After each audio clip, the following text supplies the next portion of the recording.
until the wheels fall off. Welcome to another episode of Till the Wheels Fall Off, hosted by Max Christensen III.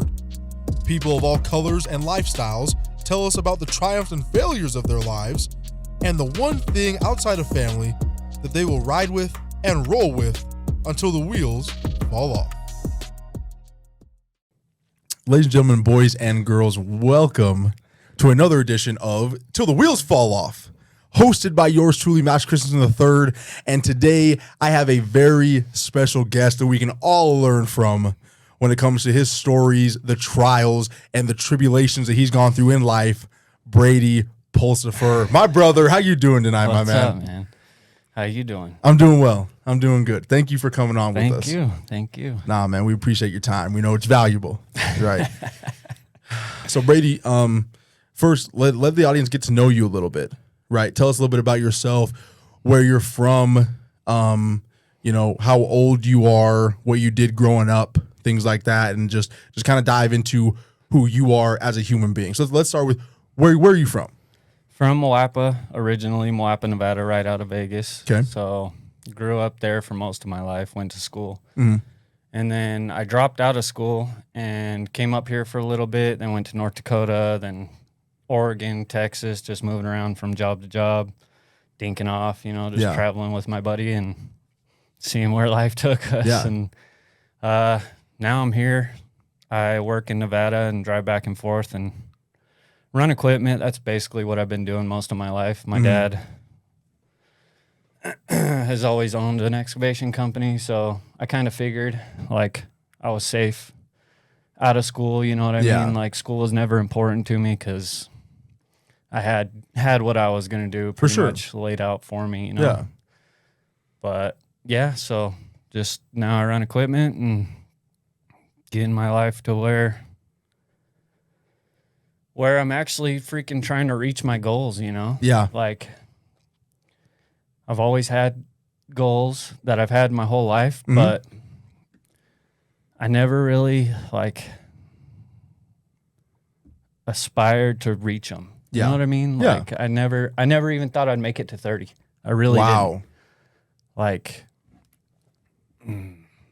yeah, I don't know. I was just something like, I was riding life as hard as I could. Just dude. one day at a time, right? Yeah, you're just like you were living in today, right? You kind of that YOLO mentality, right? Yeah, kinda. You only live once. Today is the day. Yeah. If I show up tomorrow, great. Then we'll focus on that when it comes. Yeah, exactly. You know what I'm saying? Exactly. So let's get to you mentioned you traveled a lot, right? Yeah. And you lived in a lot of different places. Where was your favorite place that you lived? Texas. Why? I just loved it out there. The people out there, the area was beautiful. Everybody was so just like nice, and it seemed calmer. Everything seemed just a level lower of like, I don't know how to explain it. Plus great food. Everything was great food. Listen, I'm originally from Houston, you know that, and like the best Mexican food I've ever had in my life. Oh my gosh, any kind of hails food. in Texas, you know what I'm saying? Yeah. And of course the meat too, right? Yeah. Right. The beef down there is spectacular. Barbecue, everything. Yes. Everything. Yes. But just everybody's just so calm and nice, it seems like. And I loved it out there. Yeah. One day I plan on going back there. For sure. 100%. Me too. Yeah. I hope I can get back there as well. Yeah. So you dropped out of school, right? Yeah. How old were you when you dropped out of school? So I was a senior. I was already done with everything. I didn't really have the credits or the grades anyway, but I could have graduated. I was already living on my own. Like, I'm kind of left home early on and was trying to make my own way and already getting myself in the situations and things that young boys do, right? That were taking me downhill quick. So, so I just, it was hard enough getting myself to school and nobody was telling me to go, For sure. Like, So then I ended up coming up here and I went to EMT school just as a basic because my grandparents owned Dixie Ambulance. Okay. And I figured out fast that wasn't for me. My very first ride along, I gave CPR to a baby who drowned. Wow. And he didn't make it. And I was like, this is, I finished the class and whatnot, but My gosh. yeah, that was not, I was just like, this ain't for me. No. I don't have to, I can get in my blade and work all day. As soon as I get in my car and clock out, nothing comes home with me, you know? Yeah. So I have a lot of respect for all those people who do those kind of jobs and have to live with that kind of shit and say, dude, that's, you know, is there something I could have done more or For something sure. like that, you know? For sure. So Yeah. Shout out to the people who do the jobs that not many can or that not many want to. exactly. Right. The plumbers, Yeah. the garbage truck drivers, Yep. right? Again, like the medicine people, like I could not handle trying to save people's lives on a daily basis. The firefighters, Yeah. as well, and police officers, right? I mean, your stepdad, Jeff Rogers, Yeah. right? I mean, a hell of a dude right there. That's a dude's dude. Some of his stories too are Right. like, holy shit, dude. Yeah. Like, Yeah, I mean, Chief, what is he? He was the was fire captain in Las down in Vegas. Las Vegas for 20 plus years. Yeah. Right. And so he's seen some shit. Yeah. He's been through a lot of it, man. Like you said, hearing some of his stories, Yeah. fascinating. Like how you do that day in and day out. And those are the grinders, right? Again, you're 30 years old, right? 29. 29. I will be 30. When do you turn 30? Christmas Day. No way. Okay, I've known you for a while. I did not know your birthday was on Christmas. What the heck? Okay, I love that. So you're 29 years old, turning a dirty 30 this year, right? Do you regret dropping out of school? I know I don't. And why is that? And this might be a bad mentality that I've always had, but it's like I can make it without it. You know what I mean? I don't need it. Everybody who's told me, why don't you go just get your GED? I've never needed it. Nobody's ever asked me. And I get job offers all the damn time. Like I know what I know how to do is I'm good. It'll take me where I need to go. And it's just like, I don't know. There's a few other things that are the same kind of thing that I just feel like I can make it without it. Yeah. And yeah, I don't know. I've never regretted it. No, for sure. And I know like there's a lot of people in your family who have been very successful without going, not making it through high school, never seeing the inside of a college classroom, right? I'm sitting here, I graduated with my bachelor's degree in December, and there's a good chance I'll be going on to my master's, right? And yet, we see life from two very different perspectives when it comes to, where we've gone in education, but the success in life doesn't compare to what you can learn in the classroom. You know what I'm saying? Yeah. Like you get to build your own success, and I feel like you're a testament to that, right? Yeah. I know you're a big component of you don't need a bachelor's degree or a master's degree to to be successful at whatever career you choose to do, right? It's all about hard work. It's about doing what you can, putting your head down, being a grinder, like I know you are in the workforce, right? And really just being dedicated to your craft and being open to learning new things. Am I right? Yeah. I mean, I know it depends on what you're going to do, obviously, but yeah, I feel like if you know which direction you're going to go in life, and you can go mentor for somebody or something and learn that way, it gets you just get into it. You know what I mean?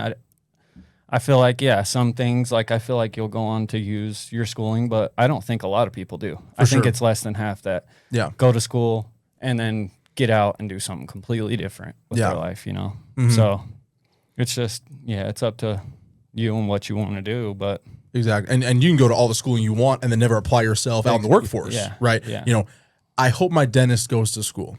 I hope my surgeon goes to school. Yeah. Right. Absolutely. Right. I hope the lady or gentleman who will be teaching my kids in an elementary school class is going to school. Yeah. Right. Good one. Right. Outside of that, you can make a lot of debates on, hey, do you need this? Do you not need this? Right. I mean, I'm majoring in sports broadcasting, right? Where the biggest thing I need is just experience behind a microphone.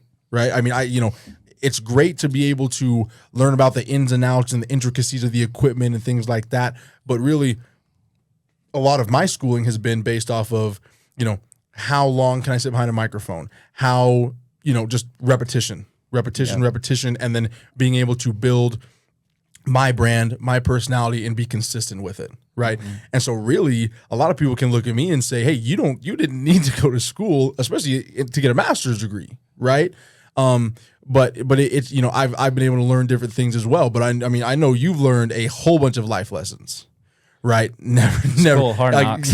School of hard knocks. Again, never stepping foot in a college classroom. So let's get around talking about your hobbies a little bit, right? I want to learn more about you because I like Brady. You and I know each other for a couple years, right?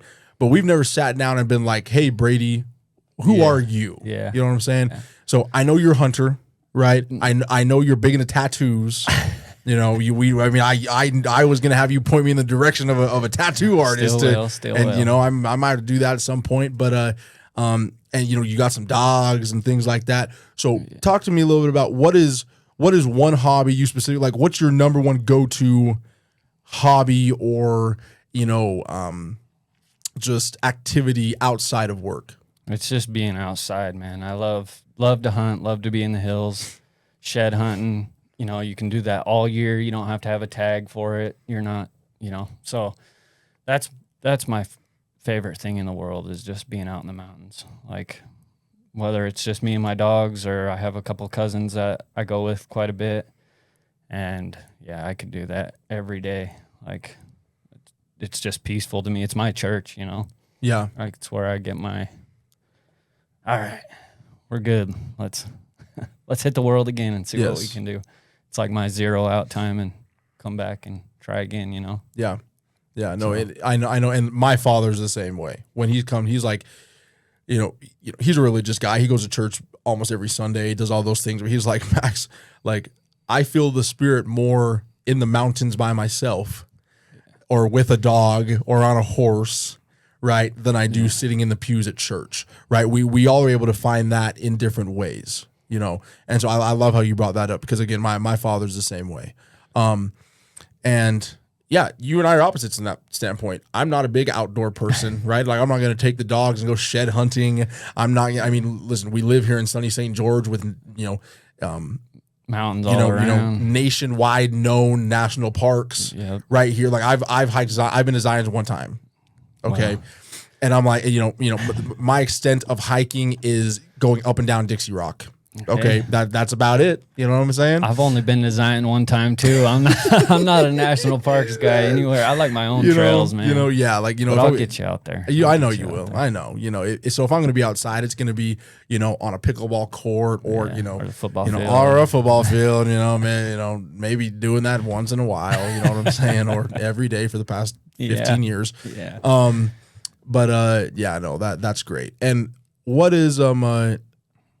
is one thing that the outdoors, that being outside has helped you with in your life? Whether it's just, like you said, finding that peace or whether, being able to receive, your own personal revelation or just getting, being able to gather your thoughts, right? Like what is so important about the outside and getting outdoors and doing that for you? I don't think there's anywhere you can go where you can learn as much about yourself as being alone, truly alone, like out in the mountains, miles from any road. And, if you get hurt, nobody's going to find you. You ain't got service. I've been lost a few times and you run out of water. You know what I mean? And you got to all your demons start talking to you, that's where, cause it's quiet and it's like, you're just alone with yourself and you have to start to figure shit out. Yeah. You can make yourself go crazy, or I don't know how to. No, for sure. I don't know how to put it, but for sure. Let me ask you this question then. You brought that up. What is the scariest experience you've ever had in the outdoors?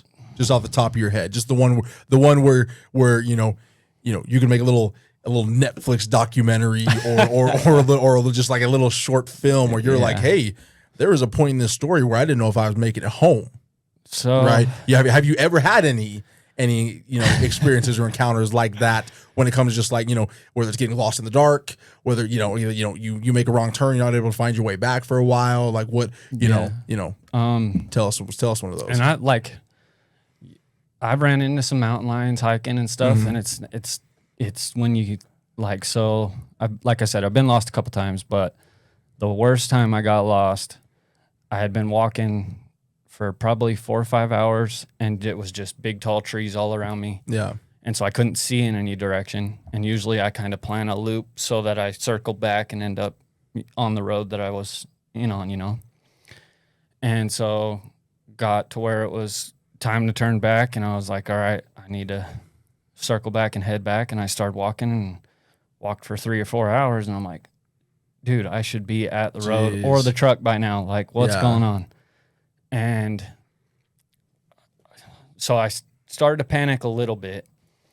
And then I was like, you can't, like, you freak yourself out, and then you're just going to, this is all going to be bad. Because I was out of water. It was summertime. And so I'm, okay, which direction do I need to go? And I, thought about it real hard, tried to look at the sun and shit, and started walking again. And then all of a sudden I hear the train. And the train's in Nevada. And I was in Utah when I left the truck. Oh, my gosh. So what the hell? I was like, oh, no. But I knew where I was at that point because I knew where the tracks were. And I knew the area. And so I was like, okay, well, I know I'm a long-ass ways from the truck, but at least I have a direction to go. Yeah. And then I was able to walk the tracks and but for a while, it was like, I was panicking, dude. Like, when you were a little kid and you lost your mom at freaking wherever. At Walmart. And you got to go to the front desk. Yeah. Golly. Can you help me find my mom? Dude, freaking Brady's mom. Can you please come to the front desk? Brady's mom. Yeah. And Marshane sprints up there. Gosh, dang it. Yeah, it was that feeling for sure. Man, well, you're a better man than me because, again, I'm not a big outdoorsy guy. I'm not a, Bear Grylls and all that. That drinking your own pee. That ain't me. Oh, yeah. Forget that. So I probably would have just laid down on the tracks and passed away. Like that would have been my eyes. Been like, wait, I'm in Nevada at this point. Okay, good night and goodbye. Right. So yeah, no, that is pretty cool that you were able to make it out of that. Let's change gears a little bit. Okay. You've had some crazy life experiences. Okay. On this podcast, that's what we want to do. We like to humanize everyone, right? The biggest way, in my opinion, to relate to another person is through stories, right? And stories that make us all feel and sound very human, right? And through our trials and tribulations, other people can learn as well, right? Yeah. Especially, you learn more in the bad times than in the good, in my opinion, right? 100%. So talk to me a little bit about the bad times here, right? And, I've seen you through some of them. Yeah. Right? To look at where you were and where you are now, seriously, and I mean this for real, my man, it's amazing. To watch your growth, to watch how far you've traveled, the tumultuous trail that you had to go on to get to this point. I mean, to go through the storm and come out the other side the way you have has been impressive as hell. And I applaud you for that. I appreciate it. So talk to us a little bit about that journey, right? Again, you left home early. You dropped out of high school as a senior. You were kind of moving around the country, working, doing different things. Again, you worked in big construction, right? Your father owned a company, did all those things. But you had some struggles, right? And you had some temptations. And you literally fought some demons. Right. Yeah. Right. So give us a little bit of a condensed version of that story. So when you asked me about coming on here, like I said, it really got me thinking about just, where it started and kind of that. And yeah, man, it started early for me. Like where I'm from in Moapa, and small towns, like everybody says, smaller the town, the crazier shit you can get into, believe it or not, It's like you just get away with a lot more. There's nothing to do, which people say, but that's not true. But it's just easier to get into trouble. Plus, we were right out of Vegas. So for me, my best friend all growing up, he had an older brother that got him into things. And the very first drug I ever saw was meth. Wow. Before I ever even knew what marijuana looked like or anything. Really? I was watching my best friend do meth. And that was in 7th grade. Wow. And so you were into Breaking Bad real early. I was scared of it. For thank sure. God I was scared of it because it just, but so I was around a lot of stuff at a young age, and eventually I started like trying things. The first thing I ever tried was Coke. And then it got into taking some pills every now and then and drinking. How old were you when you started doing this? Probably 13. Wow. And you were doing cocaine? Yeah. Wow. Yeah. Not rock star life. No, but, for sure. For sure. And then, so it wasn't like I was addicted to anything. I was just kind of screwing off, And then I got a little bit older, probably, I'd say 16 or 17. And I got burned in a bushfire, or I was burning weeds and got caught in it, got burned. And that was in the day when they just gave out pills like they were freaking Skittles, dude. And they gave me so many pain pills. And so I was taking a bunch every day for months. And yeah, it went from, then they just stopped giving them to me. And I went to somebody who's, a lot of the people I'll probably talk about, most of them are dead now, from drugs. But I went to an aunt, and she's the one that gave me heroin for the first time. So I was looking for pills, and she said the same thing. And so that's where it started. So I was in high school, living on my own, going into Vegas to, yeah. So the first time you tried heroin, how old were you? 17, probably. 17? Wow. Yeah. And that was part of the reason I got up here. I went fishing with my uncle, and I was really close with him. And I broke down to him, told him what was up, and he gave me 2 weeks. He's like, "You got 2 weeks. I'm going to drug test you, and if you're not clean, you're going to rehab. And I won't tell anybody until then." And so he brought me home. I gave him what I had, and I quit. And then I moved up here. And so for a couple of years, I'd say probably a year and a half, I was doing good. Went to the MT school, got into the gym, just taking care of myself and moving in a good direction. And then I ended up going up to North Dakota and working with my dad on equipment. And I don't, the lines are real blurry where, the times I've done good and bad, but I know I came back here and just got back into it. And then,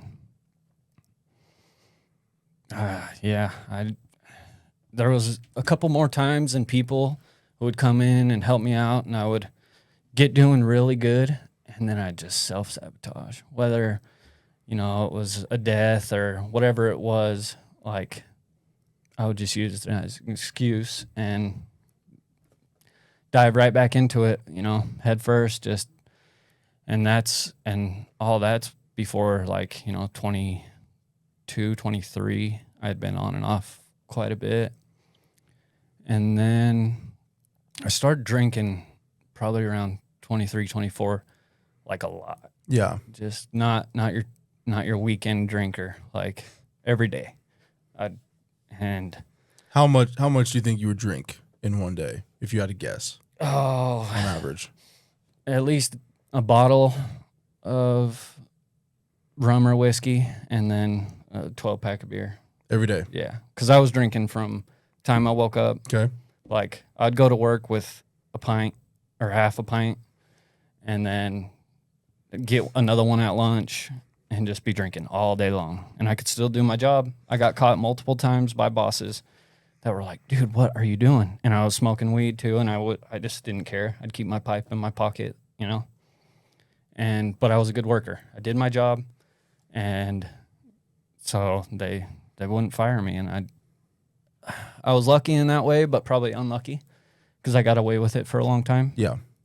And another thing was people, they knew, but I thought that that's all they thought it was, which, looking back on it, there's no way you don't know when somebody's on the hard shit. You know what I mean? Being on pills and stuff, it's just, you're a different person. And I didn't think that. I thought I was hiding it, but I wasn't. There's no hiding it. You're a completely different person. And so then there was a couple accidents. I got in a couple vehicle accidents because of drinking. And I fell off a ladder at work and hurt my back. And I was just beat up, and I have some back issues and stuff. And I started ordering pills online. So for a couple of years, I was just getting bottles and bottles of pills. Yeah. And I was taking 10, 15 a day, and then drinking. And what kind of pills were you taking? So it was tramadol. Okay. And yeah, it's not one of your popular ones, but it's still a painkiller, and it's a narcotic. And yeah, that went for years, taking 10, 15 a day. And then, but I wasn't going to pick up, you know what I mean? I wasn't running off to Vegas during work and shit like that, like I was. And so I was able to kind of hide it for a while, and people just thought I was just drinking too much. I know my family definitely talked to me a few times, like, dude, you're killing yourself. Yeah. And it's like, maybe that was the plan, you know? Mm-hmm. So then when the pandemic hit, I couldn't get them anymore. And that was the worst withdrawals I've ever experienced was those. And supposedly they weren't that big they weren't supposed to be as bad as other pain pills. Yeah. But yeah, they were bad. And so then it just went right back to heroin. And for the last year and a half, it was heroin and then meth to keep myself awake. Mm-hmm. And I tried a couple times to get clean on my own. I thought rehab was for, quitters, bitches. Yeah. I was like, I don't need that. I don't need to talk to somebody. Yep. If I'm going to get clean, I'm going to get clean. So I'd go try to lock myself up at my family's cabin, and I'd make it 3-4 days. And the longest I ever made it on my own, and it was just white knuckling it, couldn't do anything. I was just laying on the couch, just puking and shitting, and couldn't move. And I was dating this girl at the time who had a couple kids, and I loved those little girls. And the baby freaking came and put her hand on my face one day when I was just laying there and had been puking.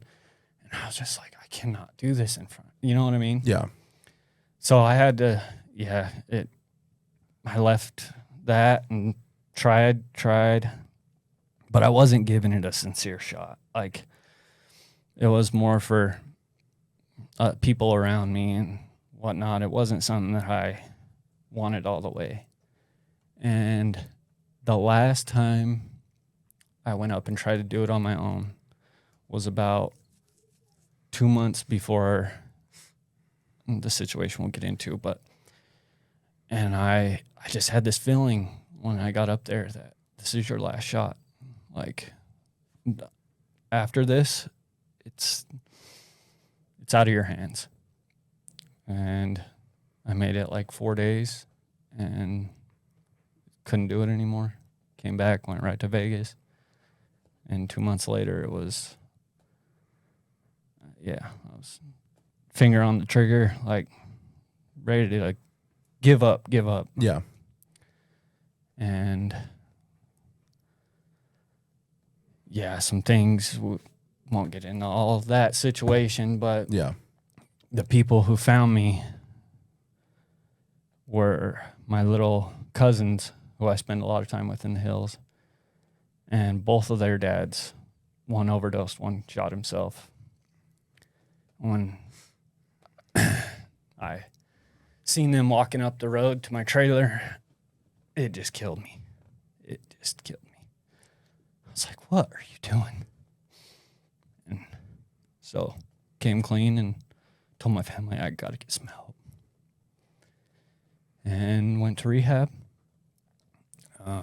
which, that's rehabs. It's it only helps if you're there wanting to get clean anyway. You Yeah. know what I mean?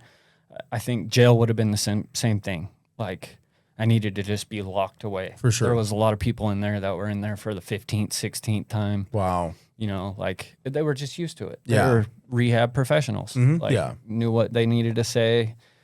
And it was just a place, a tolerance, like, to get their tolerance down, and For a sure. good meal and good place to sleep, it felt like, you know. Yeah. Because a lot of them went right back out.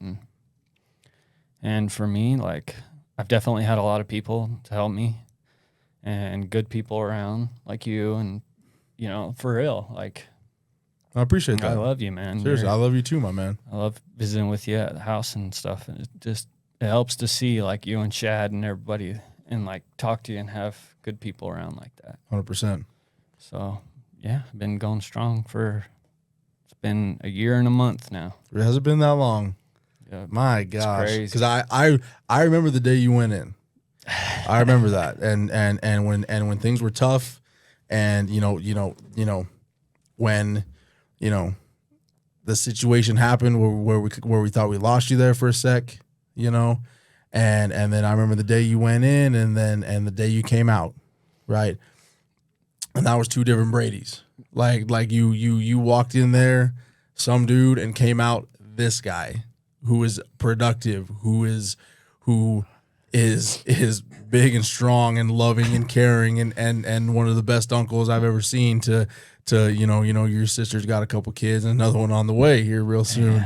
And Shad's getting ready, your little brother's getting ready to have a son. So they're going to need a big uncle to look up to as well. Right. So you're getting ready to have two new nephews come into the world, and you're ready for them. You know what I'm saying? So you've done a hell of a job of being able to clean up. And I remember your back problems too, man. I remember you're walking around like the hunchback in Notre Dame for the first couple of years I knew you, man. I'm like, and I mean, you were skinny. You were a skinny guy. The drugs did get to you in that sense. What was the lowest weight that you were at? I went into rehab at 130, like 137 maybe. And how tall are you? 6'3". Dude. Yeah, crazy. Like, I mean, Jack the Skeleton King, Dude. everybody. Like, that's what this guy looked like. Just pale bad. white, really skinny. What do you weigh right now? 180. Yeah, you're healthy, man, and you look great.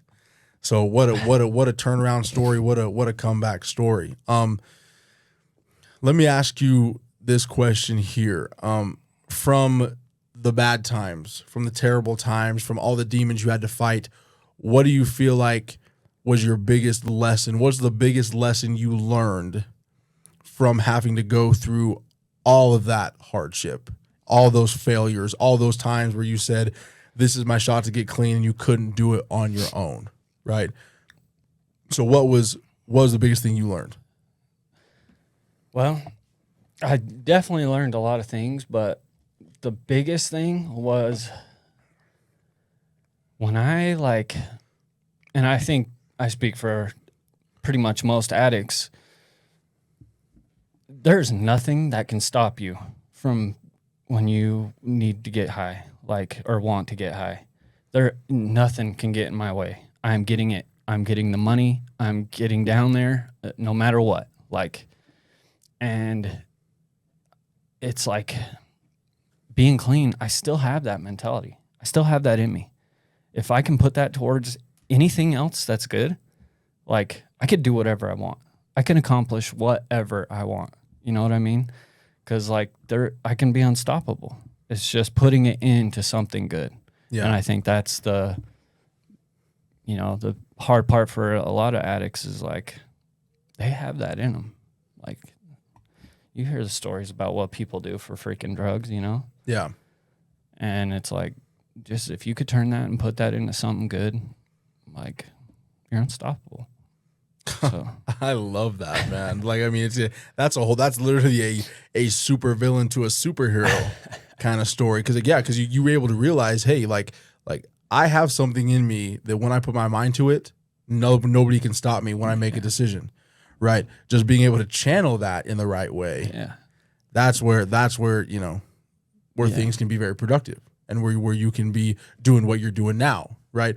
Living a great life, having a really good job, you have a beautiful family around you, and you're just living your best life right now, right?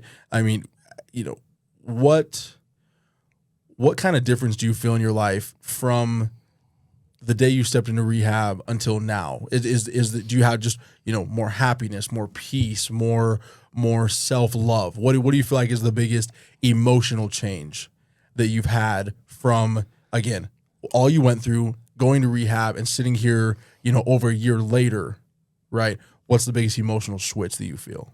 I feel like a whole different person. Like there was, so I didn't know how to handle things. Like when family members would die or just, a breakup, anything like that. I didn't know how to handle it. And I thought, I was numbing that out with stuff, but I wasn't. It was just making it worse. It's just, you think about it a whole lot more when you're drunk. And it makes, if you're angry, you're going to be a whole lot more angry. Like, it's just, I didn't know how to handle things. And it took a while. Like, I was probably 6 months clean and driving to work, and I have an hour and a half commute. And so I'm by myself for a minute, Yeah. and just listening to music. And the first time it happened, I was just driving, listening to music, and like this memory and emotion and everything just like flooded me I don't even know what set it off. And it was just like I started to cry, and I was like reliving it, but I was able to process it and move on. And that happened quite a few times after a while. And I've just been able to process things, and that's made a world of difference to not live every day like sulking and poor me and Yeah. worried about things that I shouldn't worry about or that are out of my control. And so I think that's been the biggest thing, is just the peace I feel like that I never felt before. Wow. Just peace. Yes. You talked about before, again, in your younger years, right? In the days of yesteryear, if you will, right? Talking about how you kind of lived with that YOLO mentality of, hey, let's just party the hell out of today. And if we make it to tomorrow, even better, right? But we're going to enjoy today, do every, drink and just enjoy life and just go all out, right? Tell me this. Do you feel that same drive of living in today, living in the present, enjoying the present as much as you can, but in a different perspective now, right? When it comes to, because again, you mentioned at the beginning, you didn't think you were making it to 30 at one point in your life. So again, in the past, you just enjoyed the days through, drinking and drugs and things like that. And just, hey, if we make it, great. If not, oh well. Are you able to enjoy every day now, looking at where you are in life, right? Just because of everything you went through, and now you're like, hey, I need to enjoy today, right? Because I know tomorrow's not promised. And what a blessing it is that I am still here, that I do have a great family, that I do have a great support system and a great job, and just that I'm still able to walk in the mountains and walk to Nevada if I need to and get lost, right? So do you still have that YOLO mentality, but in a different perspective, a different light? You know what? 100%. That's something I don't hate on NA, AA, those kind of things. It's just not for me. But the one thing that they'll tell you, and that I absolutely has worked for me, it's the biggest thing that helps me, is one day at a time. Just one day at a time. Today's all that matters. If I'm not going to get screwed up for 5 minutes, I'll worry about it in 5 minutes. That has helped me more than anything. Because there's been times that get down and it's like, man, a beer would be nice. It's like, not today. Not today. And then when you get to that next day, it's out of your mind, But yeah, so I definitely feel like I'm still living that way, but it is 100% different. Yeah. That's awesome, man. That is awesome. Talk to me a little bit just for a second about your mom, right? Okay. Right. Marshane Rogers, one of the best ladies I've ever met. I claim her as a second mother, right? She's been through her own set of hardships, right? Battled different diseases that end up putting her in a wheelchair, right? She was living day to day at one point thinking, who knows if she's going to see tomorrow, right? I mean, I don't know what that was like for you guys growing up, seeing that as a family and being like, hey, mom might not be here tomorrow, right? And she's been wheelchair bound for, again, 17 plus years, with different entities, we always thought it was scleroderma, right? Then come to find out she was misdiagnosed for 17 years, right? Now has Crest syndrome, things like that. Was she an inspiration to you at all with your battle and your difficulties, seeing all the difficulties that she's been able to go through, right? And again, wake up with a smile on her face and be able to battle life the way that she has, being wheelchair bound and all, and and needing so much help in life, but yet being such an inspiration to others, right? How was she an inspiration to you along your journey of, hey, my mom battled all these demons, I have my own here. If she can do it, I can do it, right? Talk to me a little bit about that relationship with you and your mom, and if she was an inspiration to you in your journey. Yeah, no, my mom, oh man, I haven't brought her up because I know she'll make me cry, but my mom's the strongest person I know. Like, I've always been a mama's boy, and I know no one stronger. And she has dealt, like you said, with the worst shit. Like, I can't imagine. That's worse than freaking jail. Like, yeah. And she just does it. And she has the best, attitude. She's the easiest person to talk to, the most friendly. And I talk to my mom about a lot of things. Yeah. Probably more than typical son would talk to their mom about. But she's there for me. She always has been. Even when I was doing my thing, I'd disappear from time to time, but I would still check in with my mom. She's always been just that person for me that I can always count on, has always had my back, and love me unconditionally. And then just her and Grandma Andy, same situation, strong as all get out, Yes. There's nothing that could keep them from smiling and having a good attitude and just getting through anything. Yeah. That's helped me throughout my whole life of watching them, and they are my heroes, 100%. My mom and my grandma are my heroes. So yeah.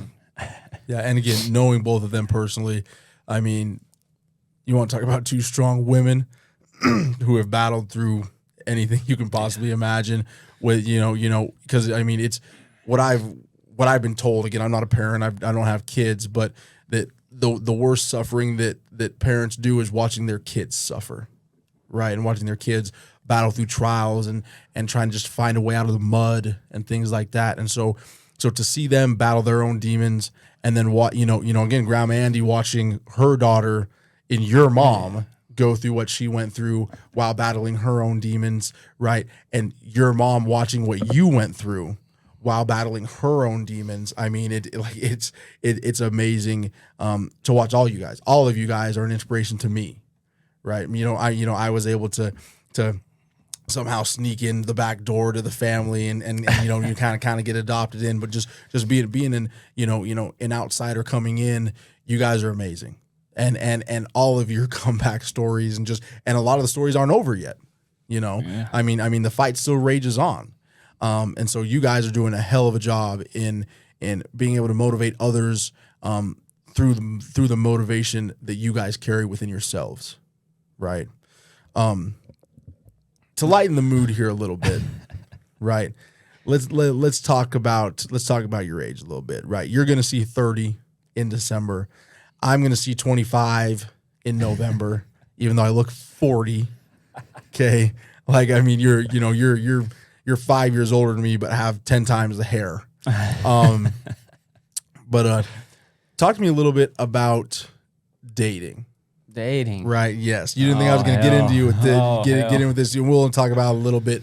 But what has it been like for you, again, because you don't fit the stereotype at all of Utah, right?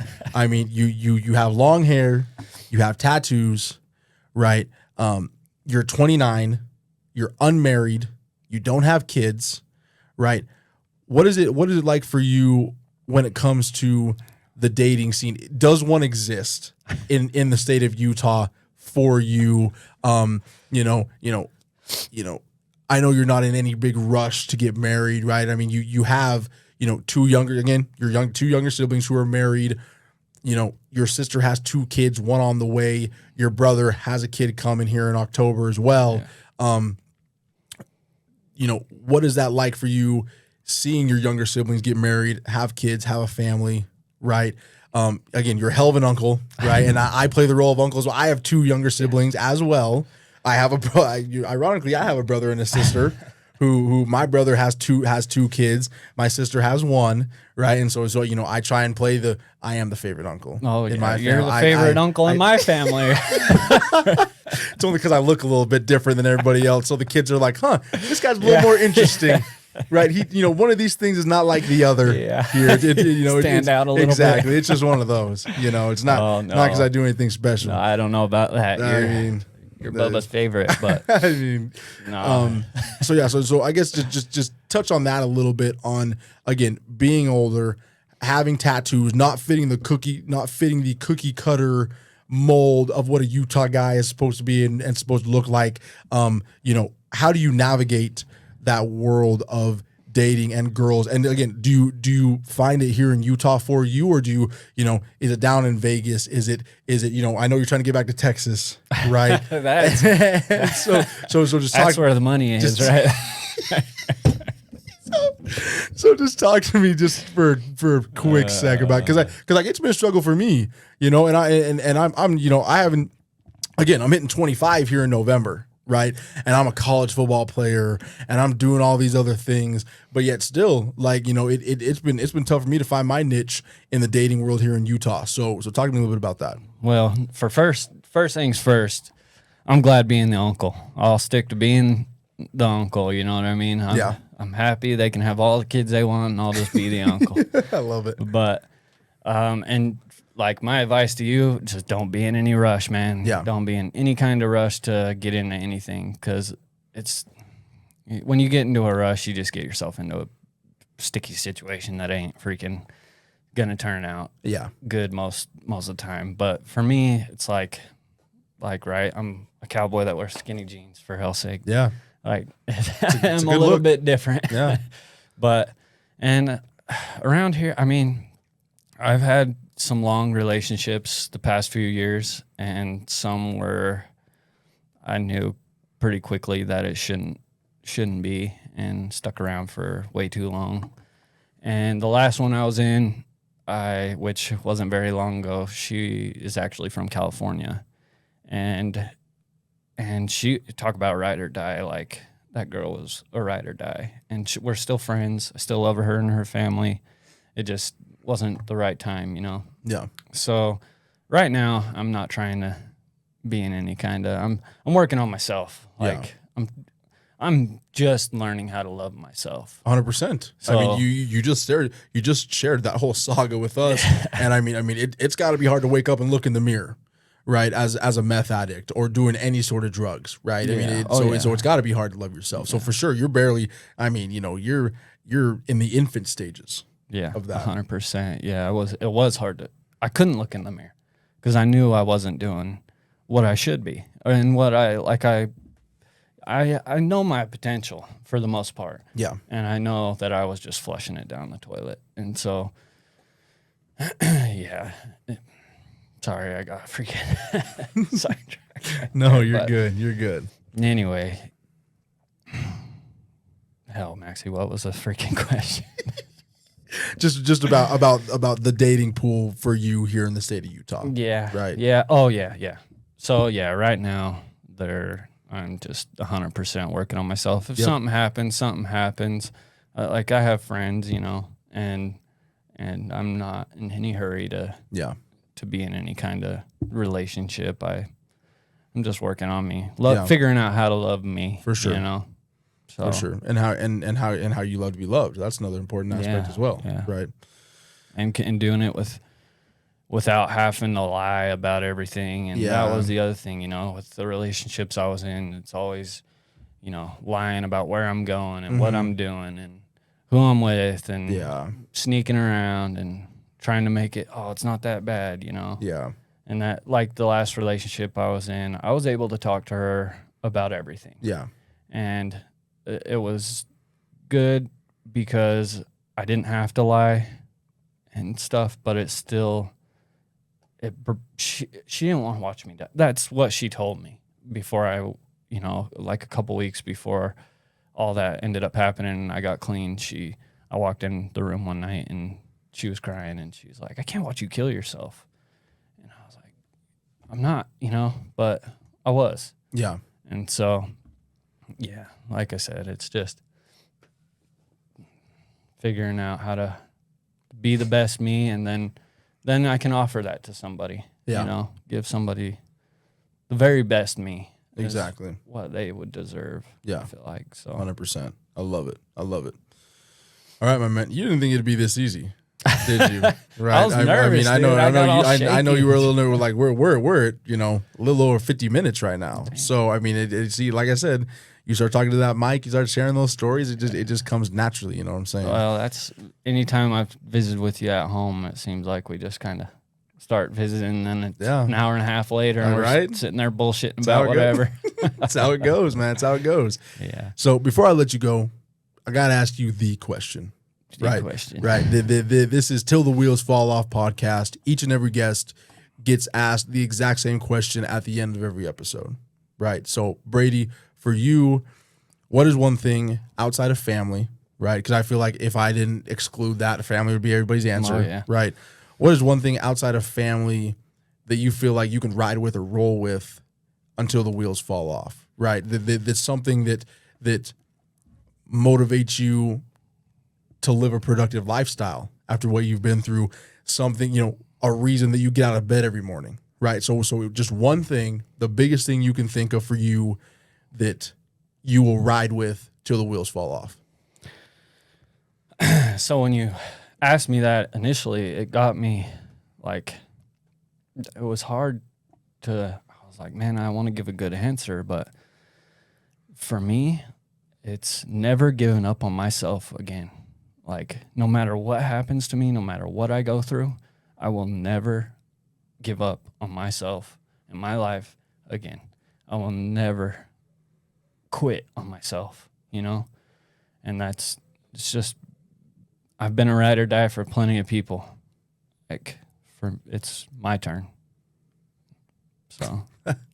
I love that answer, my man. I love that answer. And there are so many people who can learn from that answer, right? Because again, we're all out here, you know, trying to support each other, trying to do different things. But like, how many of us can sit there for 10 seconds and be like, okay, I need to do something for me, right? Because you know, none of us, we live in such a self-centered world with social media and different things like that, where people try and go above and beyond when it comes to helping others, right? That they almost forget about themselves. Like you said, you've been a ride or die for everybody but yourself, right? Now it's time for Brady to be a ride or die for himself, right? Get yourself right, love yourself, do all those different things, and then everything else kind of falls into place. So exactly. I love that answer, man. Really appreciate that. Is there anything else that you want to share with us before we close? I want to say I am very proud of you, and I can't wait to see where this goes and the rest of your career, man. I love you to death. And I'm just excited to see where you go, man. I appreciate it, my man. I love you too, like I said. And just to see your progression from the time you stepped into rehab till now has been amazing. And it's been an inspiring story in my life. I mean, literally, like, you know, if we took, you know, we left out a lot of details in that story that don't need to be told, you know what I'm saying? So it was definitely justified. But if you take all those details and break them down, you could literally make a movie about where you were, you know, a couple months before rehab up until now. Like, that could be a full 2-hour movie in the cinemas. You know, we could be going up to Pineview and watching that. It's definitely you know what a I'm story. saying? You know, going up to Sunset. But yeah, so just seeing your progression, seeing where you were and where you are now, man, like, and getting to see with my own eyes. You know, I'm not hearing this secondhand. I was literally in the room a lot of the time when these conversations were happening. It's amazing to watch. You're an amazing human being. We appreciate your time, brother. I appreciate you. Right, and thank you for all that you do. So, thank you, all the wonderful, beautiful listeners, for tuning in to this week's edition of Till the Wheels Fall Off, hosted by Max Christensen III with my very special guest, Brady Pulsipher. Tune in, hear all the inspirational, motivational stories to try and get yourself motivated, try and learn a little bit about the human struggles, right? Things that humanize all of us and just make us a little bit better. We will see you next time on the next episode. Let's just ride till the wheels fall off. Till the wheels fall off. We gon' ride till the wheels fall off. Until the wheels fall off. This has been another episode of Till the Wheels Fall Off, hosted by Max Christensen III.